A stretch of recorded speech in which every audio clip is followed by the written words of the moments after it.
and welcome to a nearly Donald-free episode of We Only Look Thin. I am Katherine Weigel, and one of your hosts, and Donald is here with me right now, but he soon will not be with me. Hello, I am Donald Weigel, and I am barely in this episode. Not that you can tell yet, but it will be soon. So earlier this year, I did an interview in WOLT Place, We Only Look Thin Place, with one of our members, Sam, and she talked about her weight loss Journ-Venture, and so I thought it was such a great interview, such a great interviewer, that I wanted the best, really. I wanted to make it an episode for each of you to listen to. It was super inspirational. It was nice to get a break from all of our inspiration and hear someone else's inspiration. Yeah, absolutely. So you will hear from Sam. We're breaking this into 2 episodes. There was a lot to cover, so we will feature that next, just as soon as I stop talking. Please excuse the sound fidelity in this episode. Sam sounds great. I'm a little tinny, but it's still great content. Yeah, this was a Zoom recording, so there's also some references in it to, visuals on the screen, but I think it's pretty easy to follow even so. But yeah, a Zoom recording, so it's not the usual high fidelity sound you're used to. Yeah, but the quality of the conversation is fantastic. It's even better because I'm mostly not in it. He just won't stop talking, but I promise you he will stop talking soon. I'm getting in the last word, and here you go. Please enjoy. So hello, everyone, and welcome to the Saturday, April 23rd Zoom featuring WOLT member Sam. I am just adding someone else. Sam has lost a little over 120 pounds. Must be nice, everyone. A big round of applause. I never mean the must be nice. But Sam has agreed to talk about her Journ-Venture, what sort of led her to where she is today. So thank you, everyone, for joining. I'm going to start with a little PowerPoint presentation. I'm going to mute everyone except for Sam for now. Tiffany is listening from the gym, so thank you so much. So I'm going to share my screen, and let's see. Can everyone see the Sam before and now? Excellent. So again, Sam has been in the community for over a year now, I think, just over perhaps. It was July last year. Okay. But she has done an amazing job, and I know she has gotten support from lots of different places. You may recall back in October that Sam was included in one of the newsletters and sort of talked about where she was then, doing some Noom, and she had lost 83 pounds by then, but right under our noses, she is down over 120 pounds now. So wanted to give her the opportunity to sort of talk about her journey. And we'll start there. And then once Sam goes through kind of her entire life story in detail, starting with date of birth, then we will go on to some questions posed by members of the group. And hopefully if those who are joining live have questions, we might also be able to get into those. So I am going to stop the share for now. And I am going to, Sam, if you don't mind, I'm going to spotlight you for everyone. Beautiful. So Sam, why don't you share what you have to share about your journey? Sure. So I won't start from birth. That's fine. The other day, my mom did say, until I hit puberty, I was rail thin, and she thought that I was going to be this teeny little thing my whole life. And I was one of those kids that got tall really fast. And so I was hovering over all of my classmates. And then puberty hit, and I got boobs and butt in a big way. And it was I was 11. And so body self consciousness started around that time, where I was hyper aware of my body. And I don't know, it was a tough way to start, because that's middle school, where everyone's awkward and gangly and weird. But I got really into athletics and tried out a bunch of sports. And at the end of middle school, I fell upon rowing and just became taken with it. And so I rowed all through high school. I ended up getting a scholarship to college for it and rowed until I couldn't anymore. And I coached from 2008 to 2019. And so like Oh. rowing and like being an athlete was like a huge part of my identity. I was still very self-conscious because rowing is a sport where your weight and weighting down the boat is something coaches talk about a lot. I was not in the, like, there's a lightweight category. I was not in the lightweight category, which is 135 and below. I was never there. I think in high school, I probably weighed like 180-ish, but it was still like, it was a conversation all the time about like moving your weight. And so it was something I was like hyper focused on. When I got to college, I went to a D1 school, like where rowing was essentially my job. My coach would talk about weight all the time. I was in the best shape of my life at that point, but I was constantly like worried about my body and what my body could or couldn't do. But I was losing weight, like it was like dripping off of me. I was probably eating 3,000 to 4,000 calories a day, like shoveling food in my mouth, but I was also working out 12 times in a 7-day cycle. Wow. Yeah. And that was like a combination of like cardio and weightlifting, but it was all like super regimented, prescribed by my rowing coach and my weightlifting coach. So I was losing weight, but I didn't really have to like think about it. It was just like happening. And I remember I lived with a coxswain. A coxswain is like the little person that steered the boat, who was like consciously focused on their weight. And she had to do my weigh-ins, and she would just like be so annoyed with me that I would step on the scale and be like, I don't know. I don't know how I lost 5 pounds in a week. It just happened. So I went from that mindset of like being focused on the weight, but it just falling off, to I got injured pretty badly and was no longer able to row. And so I went from not having to really think about losing weight and like staying at a weight to suddenly, I was pretty inactive and I was still eating the same way. And then I graduated from college and I met my now husband. He's a chef. I met him in a restaurant where we worked. And, our lifestyle, the things that we did for fun was eat and go out to fancy dinners, which was not good for like my calorie budget or my financial budget. Yeah. And so, between that, like finishing college and not having to worry about eating, and then marrying or dating a chef, like I didn't make any adjustments. I just kind of like kept eating the way I'd become used to. And so that was in 2012. And I've probably, when I started dating my husband, probably weighed, like I said, like 180, 190 when I finished college. And over the course of the past 10 years together, I got up to 288, and it kind of crept on. I wouldn't say I really like noticed it happening unless I like look at the data showing it happening. Yeah. It just kind of like appeared, and I'm like, oh, I guess I've got this weight to deal with. So before you go on, I know it sounds like rowing was a huge part of your life for the better part, like maybe almost a decade of your life. I know, like, how did your identity tie into that? Because you saw yourself as athletic and a rower, and then having that sort of taken away from you, how did that translate into like post-graduation? Like, oh, I was an athlete. Now I'm not. Like, was there any disconnect there of like your identity? Yes, absolutely. I am very much like, I've said it in the group a few times. I have like ADHD and some like OCD tendencies that make me all sorts of obsessive with things. And so my obsession for like 15 years was rowing. Like, it was how I filled all of my time. If I wasn't doing something to support like my body as an athlete, I was reading up about rowing. I was like researching workouts. I was talking about rowing with my rowing friends.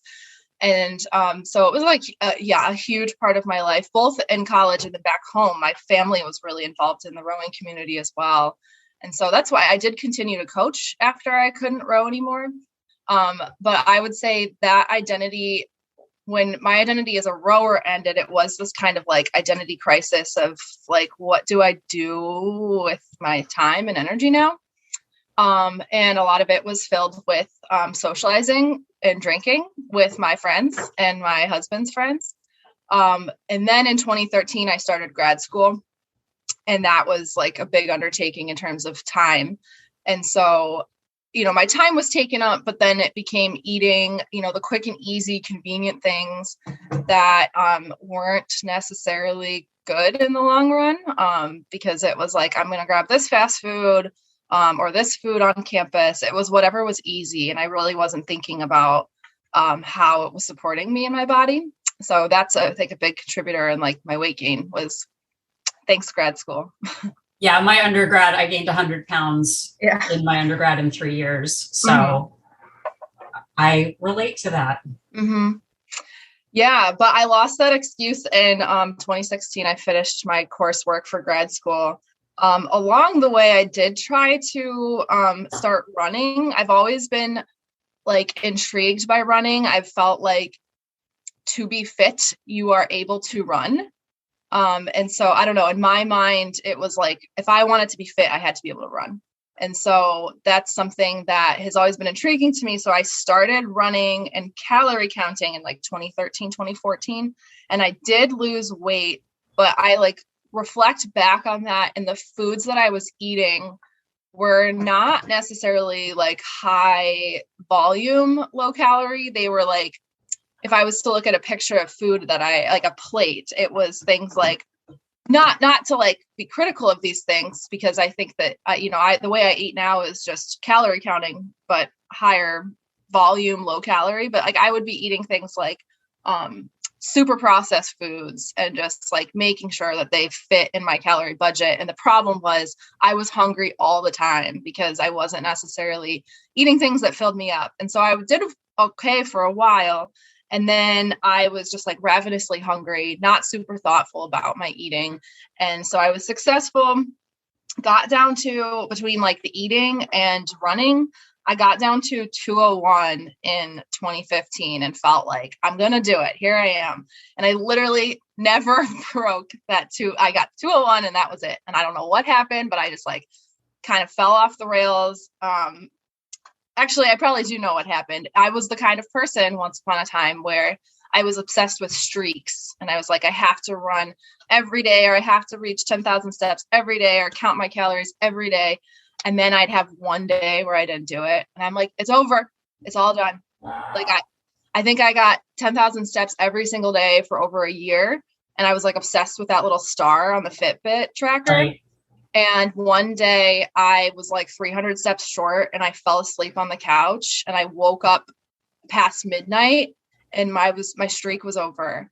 And I lamented about it in the way that was like self-destructive. Like I didn't hit 10,000 steps again for like 3 months after that, I think. Wow. So I was like that kind of person where if I went off the rails once, it was over. It was done. And so like any sort of elimination diets that I would do were like not good for me, because like I tried keto in, I don't know what year, I think like 2016, 2017. I lost like 18 pounds in a month. But as soon as I had bread, I was like, it's over. It's done. Yeah. All this weight is back. And so I know people had asked about like regain, and I would say on this Journ-Venture, I really haven't had regain, but in the past, for sure, I definitely did. If you looked at my weight graph, it's like this since like 2011. Yeah. And so, yeah, I've tried a lot of different things. Like I did, like I said, keto, which for a while I was like, this is amazing. Catherine, you've like talked about writing a letter to your family. Like I figured it out. I'm good to go. Like it was like every opportunity that I had with like a family member or a friend, it's like, do you have a minute for me to talk to you about keto? It's like sharing the good word. Like yes, exactly. Evangelizing. Totally. Yes. Yeah. And so that's what I would do with like keto. And I was like, it's amazing. I feel amazing. And I was hot to trot about it for like a month. And then I had that piece of bread and I was like, it's done. It's over. Well, and did that, I know for me, I felt a lot of shame when I would feel like I had it figured out and then I would switch gears. Do you feel like that played into kind of how you thought about your Journ-Venture Yeah. I mean, it was like embarrassing too, because for all the time that I spent talking about keto, that weight came back fast and people knew, like, it was very visible that I was not doing keto anymore. Yeah. And so it became like, I don't know, like this weight was like a shameful, like secret thing, but wasn't really a secret because like people could see and people knew like I had been really, I don't know, obsessed with it for a period of time. And so, not long after that, I did try Noom and felt like pretty empowered by it. But it was one of those things again where I was like on a good streak of doing it. And then suddenly I just stopped and then it was over.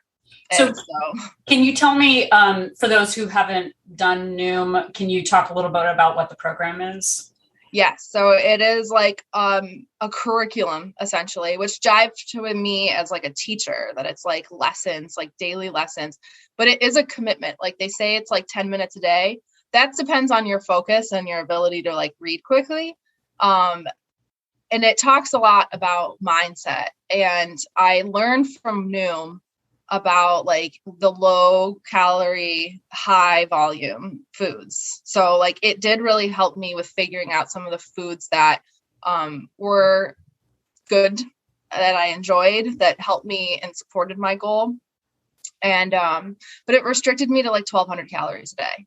And I didn't know that. Okay. Yeah. And people have like a thing against it because it labels foods as like green, yellow, and red. And it says all foods are good foods, but the red foods are the ones that are like the high calorie, low density. So not necessarily foods that are going to fill you up. And so some people have an issue with like that kind of labeling of foods. But for me, it was like helpful to learn that. But I don't know, it just became a lot to manage. Like I said, it's every day. And it was another one of those things where it was like, I fell off of it and then that was it. It was done. And I remember at one point, like contacting my coach and being like, I do want to reset it. And I think I did it for like 3 more days after that. And then it was over.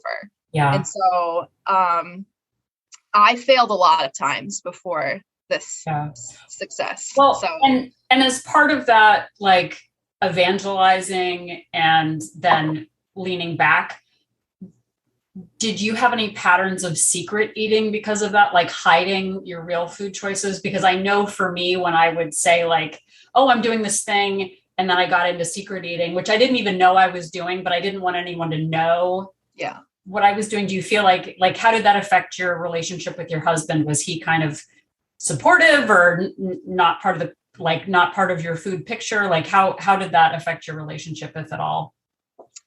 I didn't really secret eat from my husband. I was talking about this. I was with one of my best friends yesterday who was someone I worked with, and we were talking about weight. And I feel like I had like 2 different worlds of eating, divided by like work and home. And I know like Catherine, you and Donald have talked about this on the podcast, where like at work, I had this like beautiful breakfast of like fruit and overnight oats, and then lunch was a salad, and people would be like, oh, you eat so well. And I'm like, yeah.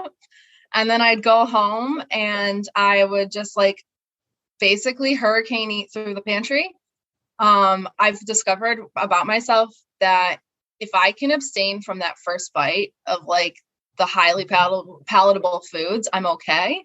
But as soon as I have that first bite, it's like game over. And I will eat the entire bag. And so, I don't know, like my husband is, I will say this because he's not home. He is like an enabler in that he buys the food. He eats it right in front of me. He, doesn't have a concern about eating because he basically, without trying to, does like fasting and won't eat like the entire day at work, and then comes home and eats like all of his calories within like 3 hours. And I used to like keep on pace with him. And I think he thought that I wasn't eating when I was at work too. And so, for him, he'd be like, I don't know, like if I complain about like gaining weight, he's like, but I didn't think you ate that much. It's like, I do. Yeah, I do. Yeah. We just did an episode called "If You Give a Spouse a Cookie" about kind of enabling and I don't know what you're not eating when I'm not around sort of thing. So that's definitely a thing. And having a chef too. That's like, Yeah. like Jess said, that's like a dream, but also difficult. He makes really good food. Yeah. So you did Noom and then you fell off Noom. So kind of when was that to when you actually started this last time Journ-Venture? Kind of what happened? Nothing happened. Just like kind of this like acceptance that I guess this is how I am. And I felt like I knew what I needed to do if I wanted to make a change, but I just like wasn't, I guess, ready to make that change. Food and drinking in particular was such like a big part of my life and my social life that it just felt like I don't want to give up my social life. And so I can't give up this food. It just felt like that was my lot in life and I was going to be like that forever. So there was probably about 2 years where I know, Catherine, you have one of the pictures that I sent you where I'm with my dog, and I had seen that and I was like, I was mortified when I saw it initially, but then I was like, well, I guess it is what it is. And so there was 2 years where I really didn't do anything. And then last February, like a couple things happened all at once where like my best friend mentioned wanting to do a 5K. And I was like, I'm in no shape to do a 5K. And then we got married and we didn't get like a professional photographer, but like our family took pictures and I didn't want to look at the pictures. And then I went to my gynecologist to get my IUD replaced. And no one said anything to me about my weight, but they had trouble placing it in me. And I couldn't help but feel like, is this because of my weight? And so all of these things happened within like 2 days. Oh, wow. And yeah. And I was just like, you know what? I'm like tired of feeling like embarrassed by my body. And I'm tired of like being so focused on my body in terms of like what it's preventing me from doing, that I wanted to do something about it. And so, it was pretty much like I woke up one day and I was like, this is it. We're doing it. And that day I signed up for Noom again, and I signed up for Healthy Wage. And I wouldn't say it was smooth sailing from there, but I just kind of like figured out what I needed to do through. And I think that a lot of like things that I'd failed in before, it was like at that time in February where I realized like those experiences were like so worth it, because I didn't get what I wanted out of them at the time, but I learned from them still. Yeah. So talk about Healthy Wage, because you had mentioned it back in October and I didn't know what it was, but I know you just sort of completed that. So can you talk about how you found out about Healthy Wage and what it is? Yeah. So my best friend told me about it, and it's one of those things that shows up on Facebook that's like lose weight and earn money. And it sounds like a scam. And I looked into it, and it's, you basically bet on yourself. Like you make a wager at the beginning of how much weight you want to lose in what time frame and what you're going to like, how much you're going to contribute monthly to bet on yourself.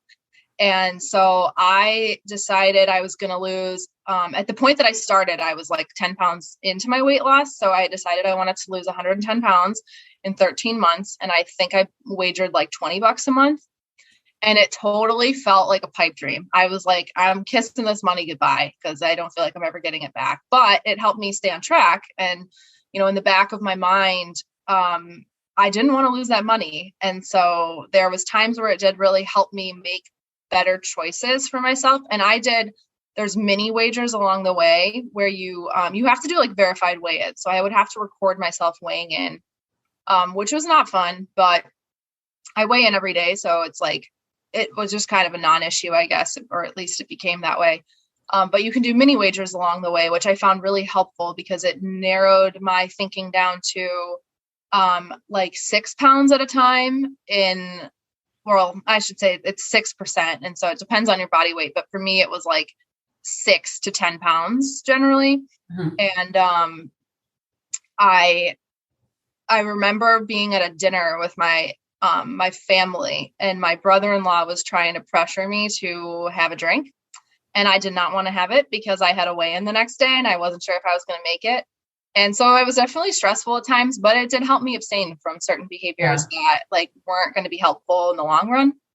And so if you're someone that struggles with like weigh-ins and like being fixated on a number, I don't think that it's the thing for you.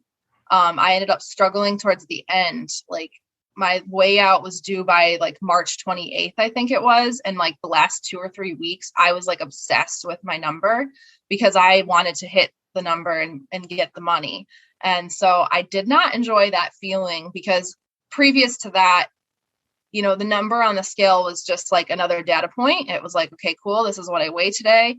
And this is what I'm going to do about it or not do. And so to suddenly have to be like hyper focused on the weight didn't feel that great. Yeah. Well, and for me, I don't know that I've talked about it, but about a year ago, one of those like diet bet things came up and people had talked about that as like a motivator. And I think as Sam said, me and like having that sort of carrot at the end does not work for me. Like I did a 4-week or a 6-week diet bet. And when it was clear that there was no way I was going to hit it, I was like, F it. Yeah. All right. Money's gone. I mean, it wasn't, you know, it was like $20, but for me that like, well, if you get the A, then you get whatever. For me, it's a demotivator. So I think being really aware of like what motivates you is really important. And I love that you brought up, like, it doesn't necessarily work for everyone. But I mean, and how much did you end up getting in the end? So my weight or my payout for the 110 pounds was $1,050. But then through all of my mini challenges that I've done, I accrued another $1,100. And so I just cashed it out yesterday. So it was like $2,150 or something like that. Nice. I think I would have to look back in the math, and I'm probably never going to do this because I'm just going to pretend that it's all free money. But I think I might have paid in like $500 to $600. Okay. And so something like that, which it's funny. Actually, it's not funny. I feel bad for her, but my best friend who got me on this is like totally off the rails. I mean, not totally off the rails. I shouldn't say that. She's running a 5K with me tomorrow, but we were just walking last week and her healthy wage is up in June. And she's like, yeah, I don't even care about it anymore. I'm just accepting the loss. Well, and I think that it's something to be aware of when you go into weight loss. It's like, does it bring on shame? Does it really motivate you? Because like Donald still does Fitbit challenges. Like he'll be like, oh, I can't go to bed yet. I've got to like reply to challenges. I'm like, I don't care. Like I get my steps or I don't. So knowing what motivates you, I think is important. So, okay. So you went back to Noom, you decided to get back into it. So what, tell us about the last 13 months. How many months? Yeah, it's been about 13 months. So yeah, I started with the Noom and healthy wage. I started by just focusing on step count. Didn't really do much activity. I probably had, before I started all of this, what could be classified as like a drinking problem.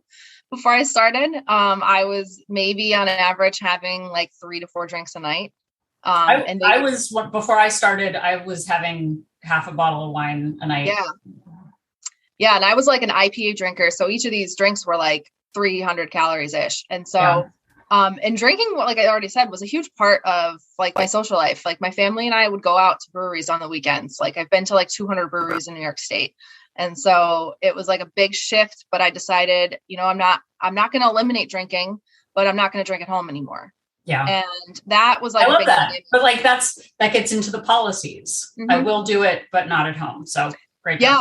And like, it's funny because my husband and I have very specific beer tastes, and we have a beer fridge. I'm sitting right next to it, and there's beer in there that he bought for me before I started that I'm just like, sorry, maybe if we bring it on like a picnic, I'll drink it. Right. But I'm not drinking it here. So when you did Noom before, it was 1,200 calories. So how did you adjust that this time around? I ultimately did. So I started with Noom. It had me on the 1,200 calories. And then through Healthy Wage, I joined this team challenge where I like had to work with people and like we were cooperatively had to lose a certain amount. And one of the team members mentioned this group on Facebook, Lose Weight, Eat Pizza. And through that, I discovered I don't need to eat just 1,200 calories. I can do more and still lose weight. And so, Oh, wow. yeah, so I reshifted my focus to like 16 to 1700 calories. And actually, it was that same group that I discovered WOLT. Someone had mentioned the podcast. And at that point, I think you had like 170 to 80 episodes. And I threw all my focus into that. And OCD wins. Hooray. Yay. So yeah, when I think I discovered you guys in like June, and I listened to you at every opportunity that I had. And I think I got up to date in like October on all your episodes. And I've said to people like in that same group, Lose Weight, Eat Pizza, that I've asked about Noom, I've said to them, like, all of the things that I learned from Noom, you can get for free from the WOLT podcast, because you guys, like the mindset stuff and like the tips and tricks that I would have learned from Noom that I paid for, I get from like, you can get in WOLT. I mean, it might take you a little longer to listen and get them, but you're going to get them. I did finish the WOLT or the Noom curriculum in October as well. I saw it through to the end, and I feel like I've gotten everything I need from it, which it did become repetitive. Like really the big takeaway is high volume, low calorie, finding the foods that fill you up. And my policy has kind of been, it's some people will say like only eat when you're hungry. Well, when I'm hungry, I make really poor choices. And so I have to like plan out my day and eat at like every 2 hours, just about, to make sure that like, even if I'm not hungry, I'm going to eat, because it's like that proactivity that if I wait until I'm hungry, I'm going to find myself in the pantry and I'm going to eat an entire bag of tortilla chips. Yeah. And so I've learned those things about myself and how I need to eat to be successful. I love what you said about don't take the first bite. I feel like that's that goes from intent to action. Like if you think about, punching someone you hate, it's different than actually doing it, that intention versus action. So I might need to get that tattooed on my arm there. So yeah, Cynthia posted about that as like a non-scale victory, like turning down ice cream. And I definitely feel like I am like empowered by things like that, where like, I really want to take that bite, but I'm going to be stronger than the ice cream. Well, it's like, I'm going to eat it. You know what's going to happen. Yeah. Like you've already played that out, and you know what the end of the story is and where it takes you. I'm going to feel way better not eating it than if I do. Yeah. So, I mean, and this isn't, everyone who is going to listen to this is already in WOLT, but like, what made you decide to join WOLT? Like, because Lose Weight, Eat Pizza has like, right now, I think they have almost 60,000 members. Like what made you decide to give WOLT a try? Well, like I said, I was like obsessed with your podcast, and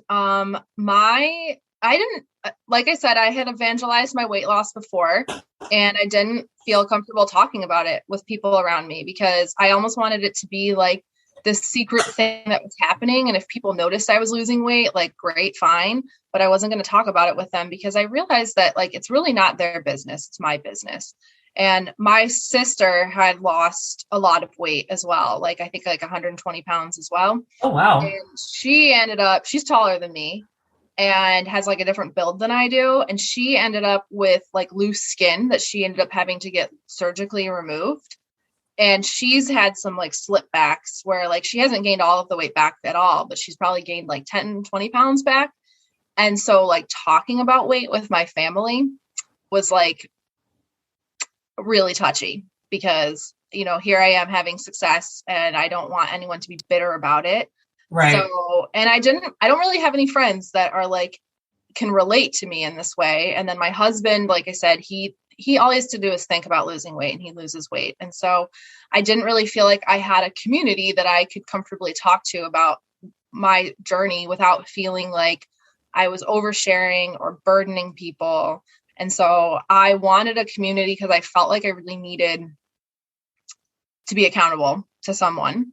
And I wanted to be able to talk to people about this. And, there's a lot of wealth of information on Lose Weight, Eat Pizza. But like you said, it's like 60,000 people and you have to like approve your posts and wait. And it becomes cumbersome. And so I felt like I wanted something small. I was really interested in the fact that there's only like 100 people in the group. And so, yeah, I had listened to you guys talking about how WOLT Place is coming. And I was listening, like I said, last year. And so I was like, I feel like this group must exist by this point. Like it has to. And so I looked into it and, it's like, as anyone here knows, it's invaluable. And, it is tough because, I think we do see people having success and it's like, I want some of that, please. Yeah. And it doesn't feel attainable. And so like when you had asked me if I wanted to do this, I'm on my own path and I don't have kids and I have plenty of time to do what I need to do to take care of myself. And so I felt like, maybe, I don't know, maybe I'm not relatable, but. No, I think,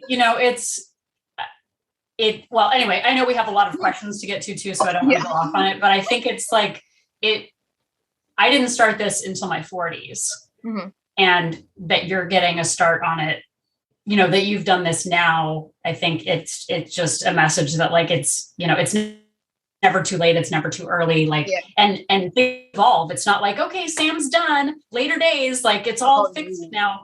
But I think, it's never too late and every story matters. It's not like, that there's like, okay, there's only one person who is put upon who can have a struggle. There's only one, like, you don't have to be miserable and at your breaking point, you don't have to be, get a diagnosis. You can decide at any time that you want to get it done. So anyway, I'm going to switch gears. I would love to talk more about, but maybe we can go into a few. And we are going to leave you in suspense right there for this week. And you'll find out next week which gear Catherine is switching to. You sure will. And Donald, didn't you think that was inspirational? I really did. I know you're saying that. I know you're saying that in like a snarky tone of voice, but I really genuinely did. It's really nice to hear somebody else's story and to hear so many similarities and to know that they went through a lot of the same things that I did. And, even though we've been, talking about this on microphones for, 4.5 years, it's still nice to be reminded that I'm not alone and that, a lot of the same, issues and struggles that she went through are the very same things that I went through. Thank you. Oh, wait, were you I don't know. You were complimenting her, not me. Yes, you did. I'll pass along. It was a great interview. I'll pass along the accolades to her. Actually, she's probably listening to this right now. Hopefully she's listening. Yeah, thank you so much for listening. We really appreciate each and every one of you. And you can find all of our episodes just as Sam did, wherever you found this one or on our website at any time. weonlylookthin.com. Yep, and do what Sam did and click on the link for Join Our Support Group to find out more about WOLT Place. We Only Look Thin Place is an accountability group for women based on Facebook. It is a great place for fellowship and support. We are not a weight loss plan, but we are a place for Zoom meetings and newsletters and just honest conversations about real issues around losing weight. And also thank you so much to Sam for opening up and sharing her experiences with the group and now with our audience at large. It honestly means so much to know that we are part of her Journ-Venture. But we have two plans for subscription. One is a monthly subscription with a 3-day complimentary trial, and the other is a 3-month subscription with a 7-day complimentary trial to see if WOLT Place is right for you. And if you'd like to interact with us in other ways, you can find us on social media on Instagram, Facebook, and Twitter at We Only Look Thin.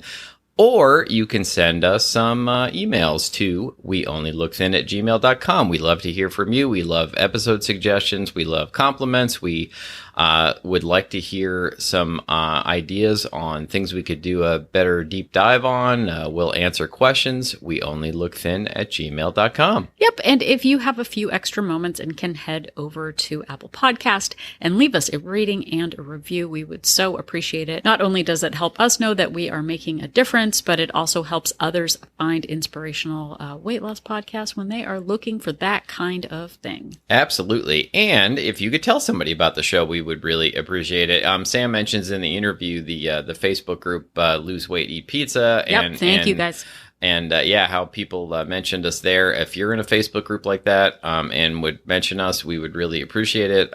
Or any other group. Or if you're just, face to face with somebody or on the phone or on a Zoom. What's a phone? Yeah. That's not what I use it for. Yeah, that is not what I use it for. But if you happen to be talking to somebody and you think that they might like the show, tell them about us. We would be grateful. Yep.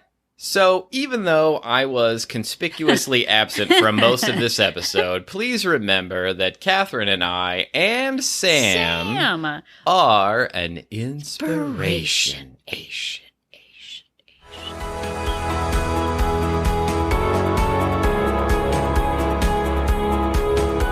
The information that you hear on this podcast is for informational purposes only.